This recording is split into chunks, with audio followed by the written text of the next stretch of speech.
We provide you the platform to turn your dreams into reality. Give wings to your aspirations with KR Mangalam University.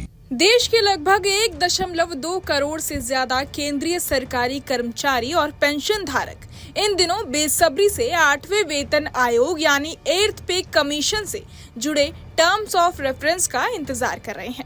इन्हीं नियमों और शर्तों के आधार पर भविष्य में उनकी सैलरी और पेंशन में संशोधन तय किया जाएगा। हालांकि केंद्र सरकार ने 16 जनवरी 2025 को 8वें वेतन आयोग के गठन की सैद्धांतिक मंजूरी दे दी थी, लेकिन इसके बावजूद अभी तक आयोग का औपचारिक गठन नहीं हुआ है।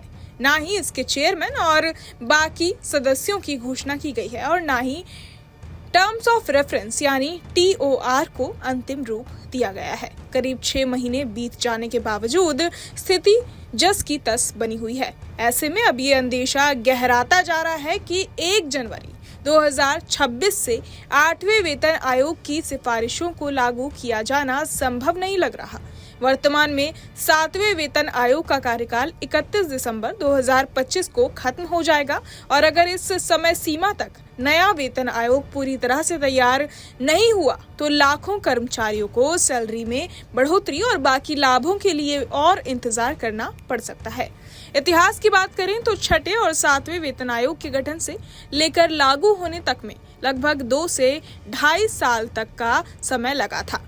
उदाहरण के लिए 6ठा वेतन आयोग अक्टूबर 2006 में गठित हुआ था, जिसने मार्च 2008 में अपनी रिपोर्ट जमा की। इसके बाद अगस्त 2008 में कैबिनेट से मंजूरी मिली और इसे प्रभावी तौर पर 1 जनवरी 2006 से लागू कर दिया गया। वहीं 7वां वेतन आयोग फरवरी 2014 में बना था, जिसकी रिपोर्ट नवंबर 2015 में आई और जून 2016 में इसे कैबिनेट से हरी झंडी मिली।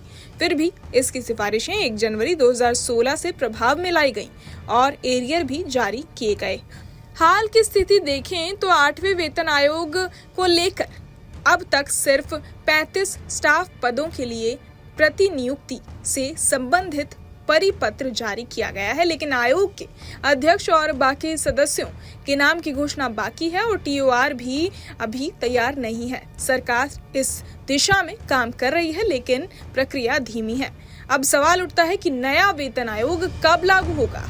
अगर इसका गठन 2025 के अंत या 2026 की शुरुआत में होता है तो रिपोर्ट 2027 या 2028 तक आने की संभावना है। इसके बाद इसे लागू होने में 6 से 8 महीने और लग सकते हैं। यानी अगर सभी प्रक्रियाएं सही समय पर पूरी हुई तो भी इसकी सिफारिशें 2028 तक ही लागू हो पाएंगी।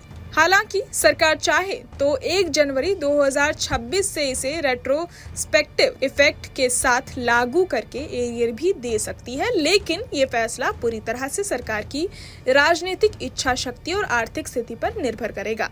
कर्मचारियों की ओर से भी कई अहम सुझाव और मांगे रखी गई हैं। इनमें 5 मेंबरों के परिवार के हिसाब से न्यूनतम सैलरी तय करना, विभिन्न पे लेवल्स को मर्ज करना, हर 5 साल पर पेंशन रिवीजन और 12 साल बाद कम्यूटेड पेंशन की बहाली जैसी प्रमुख मांगे शामिल हैं। इसके अलावा कर्मचारी चाहते हैं कि जब भी महंगाई भत्ता यानी DA 50% तक पहुंचे तो उसे बेसिक सैलरी में शामिल किया जाए। बहरहाल इस पूरी खबर को सुनकर आप क्या कुछ सोचते हैं, हमें कमेंट बॉक्स में जरूर बताएं और बाकी तमाम खबरों के लिए सब्सक्राइब करें न्यूज नेशन। जहां भक्ति है हर शब्द में, कथाओं में छुपे हैं दिव्य रहस्य और ज्योतिष देता है जीवन को दिशा। धर्म से जुड़ी हर बातों को जानने के लिए हमारे चैनल स्तुति को सब्सक्राइब करें। चैनल पर जाने के लिए इस लिंक पर क्लिक करें।